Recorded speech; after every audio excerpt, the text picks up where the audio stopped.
네, 오늘 말씀부터는 요시야 왕이 나옵니다.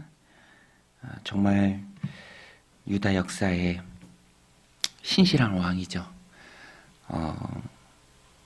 하나님 편에서 종교개혁에 앞장선 정말 신실한 왕입니다. 성경은 그를 굉장히 높게 평가합니다. 다윗의 버금갈 정도로 하나님 앞에서 신실한 왕이다. 오늘 본문에도 보면 8살의 나이에 즉위하는데요. 나이와 상관없이 물론 그 이후에 또 신실한 성장의 과정을 거쳤겠죠. 아주 앞장서서 무너진 유다의 신앙을 다시 세우는 일에 헌신합니다. 어떻게 이렇게까지 참 신실할 수 있을까 싶을 정도로 오늘부터 이어지는 요시야 왕의 개혁의 모습이 참 우리에게 도전을 줍니다. 특별히 오늘 본문에 보면 요시야 왕은 여호와의 성전을 보수합니다. 무너진 성전이죠. 외형적으로도 아마 그랬고 또 신앙적으로도 많이 무너졌습니다. 그런데 그것을 이제 요시야 왕이 다시 일으켜 세웁니다. 또 성전을 보수하는 동안에 말씀책을 발견해요. 하나님의 말씀, 율법책을 발견합니다. 그래서 거기에 쓰여진 것과는 너무나 동떨어진 자신들의 삶의 모습을 보면서 옷을 찢고 안타까워하고 여호와의 말씀으로 돌아가자. 하나님의 뜻이 담긴 이 말씀이 명하는 것에 우리가 신실하게 행하자. 이렇게 합니다.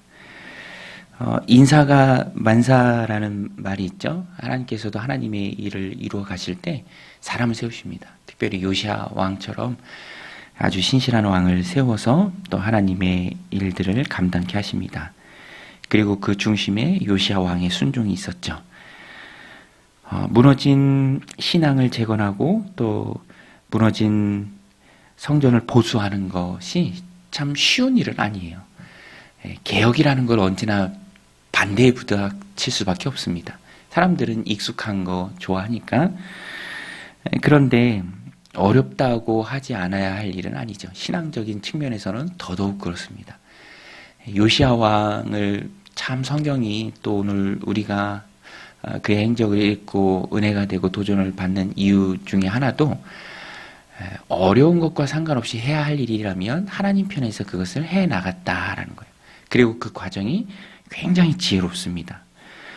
6절에도 보면 5절부터 보면 여호와의 성전 맡은 감독자의 손에 넘겨 그들이 여호와의 성전에 있는 작업자에게 주어 성전에 부서진 것을 수리하게 하고 또 6절에 목수와 건축자와 미장에게 주고 7절이 핵심인데요.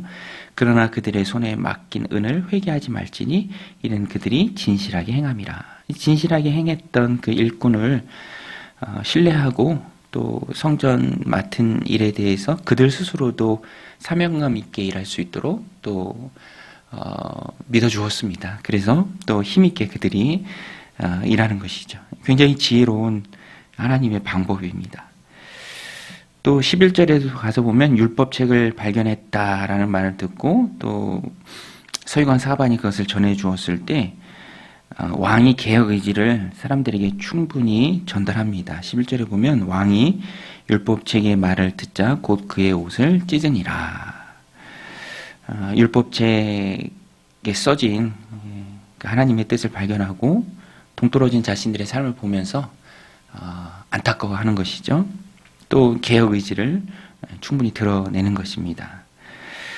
지금부터 이제 요시야 왕의 개혁이 쭉 시작이 됩니다.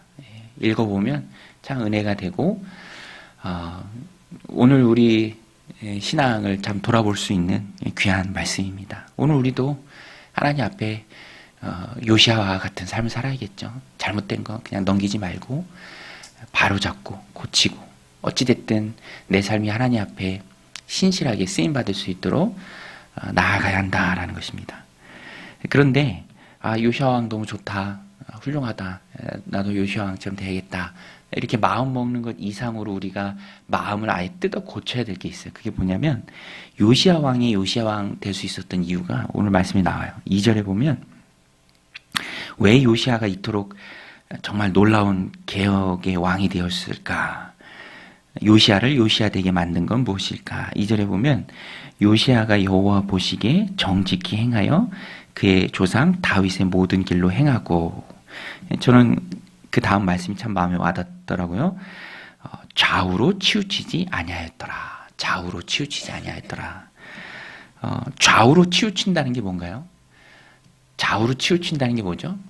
바로 가야 하는데 좌우로 치우치게 하는 사람의 말들, 세상의 환경들이 참 많이 있습니다. 그런데 그런 사람들의 말, 또 외부의 유혹에 흔들리지 않았다라는 거예요. 흔드는 것들이 참 많이 있죠. 그러나 흔들리지 않았다라는 거예요. 흔드는 것은 많이 있지만 흔들리지 않았다. 중심을 바로잡았다라는 거예요. 바꿔 이야기하면 하나님께만 집중했다라는 거예요. 하나님께만 집중하면, 하나님께 전념하면, 하나님의 말씀에 몰입하면, 내 안에 하나님이 커지면 다른 것들이 크게 영향을 끼치지 못하죠. 거기에 집중하고 있기 때문에. 공부하는 시험 기간 앞둔 학생들은 또 거기에 전념하니까 이제 다른 것이 들어오지 않죠. 오히려 그렇지 않았을 때, 해이해졌을 때, 느슨해졌을 때 치우치기가 쉬운 거죠. 요시야 왕은 좌우로 치우치지 않았다. 흔들리지 않았다. 하나님께만 집중했다. 요 앞전에 나오는 왕이 므낫세잖아요. 므낫세는 핵심이 뭡니까? 혼합주의잖아요. 그 마음이 느슨해졌고 좌우로 치우치는 게 그의 인생이었습니다. 55년을 통치했지만 별건 하나도 없죠. 그렇게 길게 한다 한들 뭘 얻을 게 있겠습니까? 오늘 우리도 긴 게 중요한 게 아니라 방향이 중요합니다. 하나님께 전념하고 집중하며 나아가는 것. 그러면 흔들리지 않는다. 악한 마귀는 항상 마음을 나뉘게 하죠. 그 특징입니다. 분산시키고 나뉘게 하는 것. 므낫세와 같은 것. 이것도 좋고 저것도 좋고. 오늘 우리는 요시야 왕을 닮고 그의 삶을 살아가고자 할 때 항상 하나님께 집중한다라는 것은 뒤집어서 얘기하면 어떤 것을 포기할 수 있다라는 거예요. 거절도 잘하는 게 참 신앙의 귀한 모습이다는 것입니다. 거절해야 하잖아요. 거절해야 하나님께 집중하고 그 길을 바로 갈 수 있습니다. 그것은 하나님 내게 맡겨준 사명에 집중하는 것. 좌로나 우로나 치우치지 않았다. 오늘도 이 요시야 왕 되는 그 근원, 좌우로 치우치지 않았습니다. 하나님 오늘 우리에게 주신 사명, 가정 가운데 또 공동체에서 일터에서 우리가 감당해야 할 터인데, 오늘 이 요시야 왕이 보여준 좌우로 치우치지 않는 모습, 하나님께 집중하며 나아가는 모습, 그 모습으로 오늘 하루 살아내는 능력의 종들이 다 되시기를 주님의 이름으로 간절히 축원드립니다. 우리 같이 말씀 붙들고 이렇게 기도하며 나아가겠습니다.